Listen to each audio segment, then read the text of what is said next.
Title: The Forbidden Pin. Chapter 1. The Discovery. Miles had always been curious by nature. He loved exploring new places and discovering new things. So, when he stumbled upon a strange pin while cleaning out his grandfather's attic, he was immediately intrigued. The pin was made of solid gold, with a diamond-encrusted head. But what caught Miles' attention was the small inscription etched into the side. "Do not touch." Despite his natural curiosity, Miles knew better than to disobey such a warning. He carefully placed the pin back in its velvet-lined box and went back to sorting through his grandfather's things. But as the days went on, Miles couldn't stop thinking about the pin. He tried to distract himself with other tasks, but the image of the golden pin kept creeping back into his mind.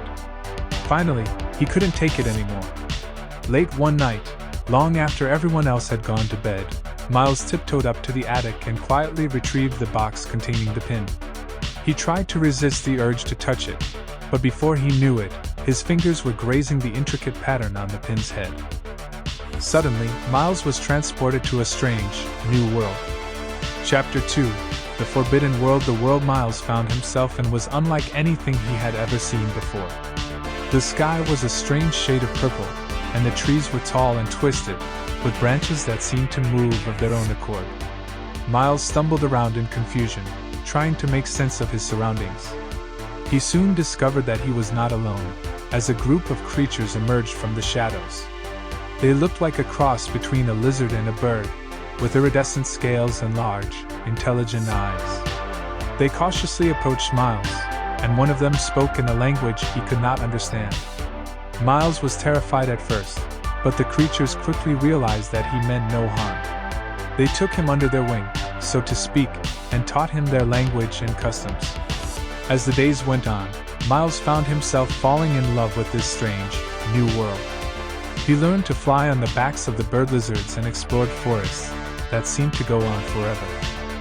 But even in this wondrous place, Miles couldn't shake the nagging feeling that he had done something terribly wrong.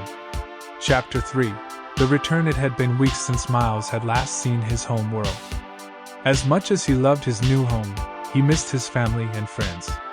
He knew he had to find a way back. With the help of his new friends, Miles began searching for a way to return home. They scoured the land, seeking out any clues that might lead them to a portal or opening. But no matter how hard they searched, they came up empty-handed. Finally, Miles realized what he had to do. He had to return to the attic and find the golden pin once again.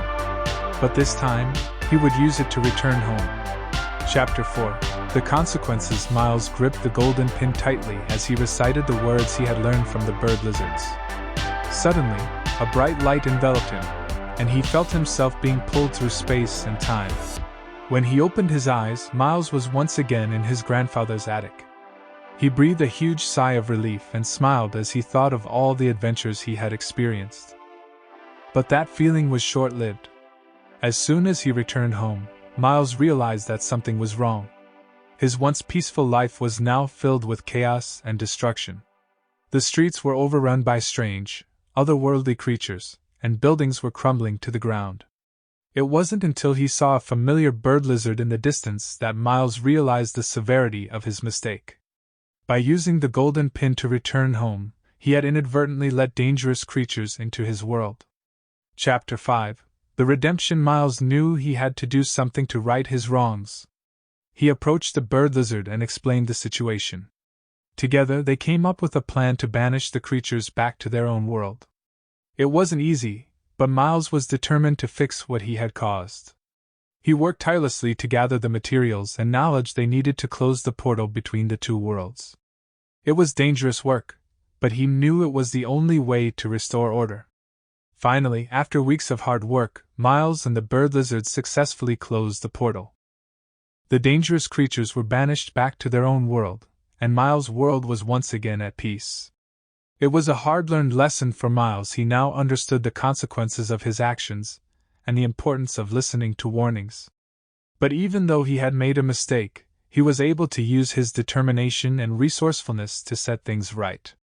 As he gazed at the now empty velvet box that had once held the forbidden pin, Miles knew that he would never forget this fantastical adventure.